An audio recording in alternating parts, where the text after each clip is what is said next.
Hello ನಮಸ್ಕಾರ, ಇದು ನಮ್ಮ Bangalore to Mahabalipuram travel series vlog. ನಾವು ಬೆಂಗಳೂರಿಂದ ಬೆಳಗ್ಗೆ 8 ಗಂಟೆಗೆ ಸ್ಟಾರ್ಟ್ ಆಗಿದ್ವಿ. ಅರೌಂಡ್ 10 ಗಂಟೆಗೆ ಬ್ರೇಕ್ಫಾಸ್ಟ್ ಮಾಡಲಿಕ್ಕೆ ಕೃಷ್ಣಗಿರಿಯಲ್ಲಿರುವ ಶರವಣ ಭವನ್ಗೆ ಹೋಗಿದ್ವಿ. ಕ್ವಿಕ್ ಆಗಿ ದೋಸೆ ಮತ್ತು ಕಾಫಿ ಕುಡಿದು ಮತ್ತೆ ನಮ್ಮ ಜರ್ನಿ ಸ್ಟಾರ್ಟ್ ಮಾಡಿದ್ವಿ. ಸೊ ನಾವು ಡೇ 1 ಫಸ್ಟು ತಿರುವನ್ನಮಲೈಗೆ ಹೋಗಿದ್ವಿ. ಅದಾದಮೇಲೆ ನೆಕ್ಸ್ಟ್ ಡೇ ಮಹಾಬಲಿಪುರಂಗೆ ಹೋಗಿದ್ವಿ.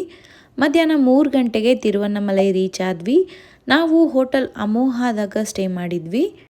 ಫಸ್ಟ್ ರೂಮ್ ಚೆಕ್ ಇನ್ ಮಾಡಿದ್ವಿ. ನಾವು ಡಿಲಕ್ಸ್ ರೂಮ್ ಬುಕ್ ಮಾಡ್ಕೊಂಡಿದ್ವಿ. ರೂಮ್ ಭಾಳ ನೀಟ್ ಆ್ಯಂಡ್ ಕ್ಲೀನಾಗಿತ್ತು. ಅದಾದಮೇಲೆ ಅಲ್ಲೇ ಲಂಚ್ ಮಾಡಿ ಸ್ವಲ್ಪ ಹೊತ್ತು ರೆಸ್ಟ್ ಮಾಡಿದ್ವಿ. ಸಂಜೆಗೆ 6 ಗಂಟೆಗೆ ಒಂದು ಆಟೋ ಬುಕ್ ಮಾಡಿಕೊಂಡು ನಾವು ಫಸ್ಟ್ ಹೋಗಿದ್ವಿ ರಮಣ ಮಹರ್ಷಿ ಆಶ್ರಮಕ್ಕೆ. ನಿಮ್ಗೆಲ್ಲರಿಗೂ ಗೊತ್ತೇ ಇರ್ತದ, ರಮಣ ಮಹರ್ಷಿ ಅವರು ಮಹಾನ್ ಆತ್ಮಜ್ಞಾನಿ ಮತ್ತು ಸಂತರಾಗಿದ್ದರು. ನೆಕ್ಸ್ಟ್ ನಾವು ಹೋಗಿದ್ವಿ ಅರುಣಾಚಲೇಶ್ವರ ದೇವಸ್ಥಾನಕ್ಕೆ. ಇದು ತಮಿಳುನಾಡು ಒಳಗೆ ಬಹಳ ಹಳೆಯ ದೇವಸ್ಥಾನ.